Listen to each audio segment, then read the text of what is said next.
ಸಂಸತ್ ಭವನದ ಒಳಗೆ ನುಗ್ಗಿ ಕೋಲಾಹಲ ಸೃಷ್ಟಿಸಿದ ವಿಚಾರ. ಆರೋಪಿ ಮನೋರಂಜನ್ ಓದಿದ ಕಾಲೇಜು ಪ್ರಿನ್ಸಿಪಾಲರಿಂದ ಮಾಹಿತಿಯನ್ನ ಕಲೆ ಹಾಕಲಾಗುತ್ತಿದೆ. 2018ರಲ್ಲಿ ಬಿಐಟಿ ಕಾಲೇಜಿಗೆ ಸೇರ್ಪಡೆಗೊಂಡಿದ್ದ ಮನೋರಂಜನ್ ರೆಗ್ಯುಲರ್ ಕ್ಲಾಸ್ಗೆ ಅವನು ಬರ್ತಾ ಇರಲಿಲ್ಲ. ಕೋರ್ಸ್ ಕೂಡ ಕಂಪ್ಲೀಟ್ ಆಗಿಲ್ಲ. ಕೇವಲ 2 ವರ್ಷ ಮಾತ್ರ ಕಾಲೇಜಿಗೆ ಬಂದಿದ್ದ ಅನ್ನೋ ಮಾಹಿತಿ ಇದೆ. ಬಿಎಯಲ್ಲಿ ಕಂಪ್ಯೂಟರ್ ಸೈನ್ಸ್ ವ್ಯಾಸಂಗ ಮಾಡ್ತಿದ್ದ ಮನೋರಂಜನ್ ಬಗ್ಗೆ ಬಿಐಟಿ ಕಾಲೇಜಿನ ಪ್ರಿನ್ಸಿಪಾಲ್ ಅಶ್ವಥ್ ಮಾಹಿತಿ ಹಂಚಿಕೊಂಡಿದ್ದಾರೆ.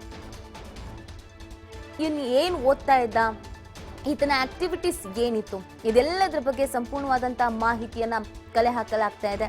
ನೋಡಿ, ಇತ್ತೀಚಿನ ದಿನಗಳಲ್ಲಿ ಅತಿ ಬುದ್ಧಿವಂತರು, ಹೈಲಿ ಎಜುಕೇಟೆಡ್ಗಳಿರ್ತಾರಲ್ಲ, ಇವರು ಈ ರೀತಿಯಾದಂತಹ ವಿಚಾರಣೆ ಧಾರಣೆಗೆ ಒಳಗಾಗ್ತಾ ಇದ್ದಾರೆ, ಹೆಚ್ಚು ಪ್ರಚೋದಿತರಾಗ್ತಾ ಇರುವುದನ್ನು ಕೂಡ ನಾವು ಗಮನಿಸ್ತಾ ಇದ್ದೀವಿ. ಸೊ ಒಂದಷ್ಟು ಪ್ರಕರಣಗಳಲ್ಲಿ ಭಾಗಿಯಾದವರು ಈ ರೀತಿಯಾಗಿ ಅಟ್ಯಾಕ್ಗಳಾಗಿರ್ಬೋದು, ಚಳುವಳಿಗಳಾಗಿರ್ಬೋದು, ಈ ಥರದಲ್ಲಿ ಭಾಗ್ಯ ಆಗ್ತಾ ಇದ್ದವರು ಹೈಲಿ ಎಜುಕೇಟೆಡ್ಗಳಿದ್ದಾರೆ, ಹೆಚ್ಚಿನ ಪುಸ್ತಕಗಳನ್ನು ಓದ್ತಾ ಇದ್ರು, ಎಜುಕೇಶನ್ ಲೆವೆಲ್ ಹೈಲಿ ಆಗಿತ್ತು, 4-5 ದೇಶಕ್ಕೆ ಸುತ್ತು ಬಂದಿರ್ತಾರೆ. ಈ ಥರದ ಮನಸ್ಥಿತಿ ಇರೋರು ಈ ಥರದ ವಿಚಾರಗಳಿಗೆ ಹೆಚ್ಚು ಅವರು ಪರಿಣಾಮಕಾರಿಯಾಗಿ ಬದಲಾಗ್ತಾ ಇದ್ರು ಅನ್ನೋದು ಕೂಡ ಗೊತ್ತಾಗ್ತಾ ಇದೆ. ಮನೋರಂಜನ್ ವಿಚಾರದಲ್ಲೂ ಅದೇ ಆಗ್ತಾ ಇರೋದು. ಆತ ಕಾಲೇಜಿಗೆ ಹೋಗ್ತಾ ಇರಲಿಲ್ಲ, ಆದರೆ ಆತ ಇಂಜಿನಿಯರಿಂಗ್ ಮುಗಿಸಿದ್ದ. ಹೇಗೆ?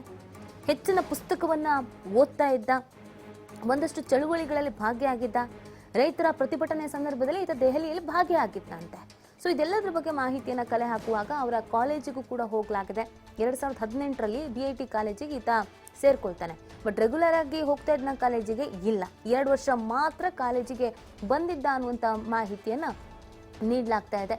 ಬಿನಲ್ಲಿ ಕಂಪ್ಯೂಟರ್ ಸೈನ್ಸ್ ವ್ಯಾಸಂಗವನ್ನು ಮಾಡ್ತಾ ಇದ್ದಂತೆ ಮೈಸೂರಿನ ಈ ಮನೋರಂಜನ್ ಬಗ್ಗೆ ಬಿಐಟಿ ಕಾಲೇಜಿನ ಪ್ರಿನ್ಸಿಪಾಲ್ ಅಶ್ವಥ್ ಅವರು ಇದಕ್ಕೆ ಸಂಬಂಧಪಟ್ಟಂತೆ ಮಾಹಿತಿಯನ್ನ ಹಂಚಿಕೊಂಡಿದ್ದಾರೆ.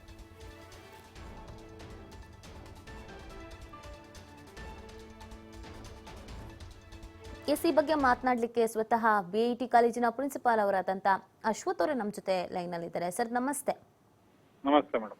ಸರ್, ಈ ಮನೋರಂಜನ್ ಬಗ್ಗೆ ನಿಮಗೆ ಗೊತ್ತಿದೆಯಾ, ಅಂದ್ರೆ ನಿಮಗೆ ನೆನಪಿದೆಯಾ ಸರ್ ಈತನ ಆಕ್ಟಿವಿಟೀಸ್ ಹೇಗಿತ್ತು ಅಂತ? ಇಲ್ಲ ಮೇಡಮ್, ನಮ್ಮಲ್ಲಿ ಸುಮಾರು 5,000 ಜನ ಇರ್ತಾರೆ ಯಾವಾಗ್ಲೂ ಮಕ್ಕಳು. ಓಕೆ. ಇವರು 2008ರಲ್ಲಿ ಅಡ್ಮಿಷನ್ ಆಗಿರೋದು. ಓಕೆ, 2008. ಹಾಗೆ ಕೆಲವು ಸೆಮಿಸ್ಟರ್ ಆದ್ಮೇಲೆ ಅವರು ಡಿಸ್ಕಂಟಿನ್ಯೂ ಮಾಡಿದ್ದಾರೆ. ಹಾಗಾಗಿ ಅವರು ಆಗಿನ ಇದ್ರ ಬಗ್ಗೆ ನಮ್ಗೆ ಯಾರು ನಮ್ಕ ಇಲ್ಲ. Okay. Also discontinued the course. Sir 2008 18 2008. Sir ಇವ್ರು ಏನ್ ತಗೊಂಡಿದ್ರು ಸಬ್ಜೆಕ್ಟ್? ಒಂದು ಕಂಪ್ಯೂಟರ್ ಸೈನ್ಸ್ ಪ್ರೋಗ್ರಾಮ್ ಅವರು. ಓಕೆ. ಸೇರಿ ಆಮೇಲೆ 1 ವರ್ಷ ಆದ್ಮೇಲೆ ಇನ್ನೊಂದು ವರ್ಷ ಒಂದ್ ಸ್ವಲ್ಪ ಇರೆಗ್ಯುಲರ್ ಇತ್ತು. ಓಕೆ. ಆಮೇಲೆ ಡಿಸ್ಕಂಟಿನ್ಯೂ ಮಾಡಿದ್ದಾರೆ. ನಮ್ಗೆ ಈ ವಿಷಯ ಕೇಳಿ ತುಂಬಾ ಆಘಾತ ಆಗಿದೆ. ಸರ್, ಅಂದ್ರೆ ಈ ಕಾಲೇಜ್ ಟೈಮಲ್ಲಿ ಏನಾದ್ರೂ ಚಳುವಳಿಗಳಲ್ಲಿ ಈ ಪ್ರತಿಭಟನೆ ಆ ತರದೆಲ್ಲ ಏನು ಜ್ಞಾಪಕ ಇಲ್ಲ. ನಮಗೂ ವಿಷಯ ನೆನ್ನೆ ಗೊತ್ತಾಗಿದ್ದು. ಓಕೆ. ಆಗ ಅವ್ರಿಗೆ ಟೀಚ್ ಮಾಡಿದ ಟೀಚರ್ಸ್ ಎಲ್ಲರೂ ರಿಟೈರ್ಡ್ ಆಗ್ಬಿಟ್ಟಿದ್ದಾರೆ. ಓಕೆ. ಓಕೆ. ಹಾಗಾಗಿ ಹೆಚ್ಚಿನ ಮಾಹಿತಿ ಇಲ್ಲ ನಮ್ಗೆ. ಓಕೆ. ಅಂದ್ರೆ ಸರ್ ಇದಾದ್ಮೇಲೆ ಇವರು ರೀಸೆಂಟ್ ಆಗೆಲ್ಲ ಕಾಲೇಜ್ ಹತ್ರ ಎಲ್ಲ ಬಂದಿದ್ದು ಆ ತರದೆಲ್ಲ ಏನಾಗಿಲ್ಲ? ಇಲ್ಲ ಆ ತರ ನಮ್ಗೇನು ಗೊತ್ತಿಲ್ಲ. Okay. Okay. Okay. Thank you sir, TV5 ಜೊತೆಗೆ ಮಾತನಾಡಿದ್ದಕ್ಕೆ.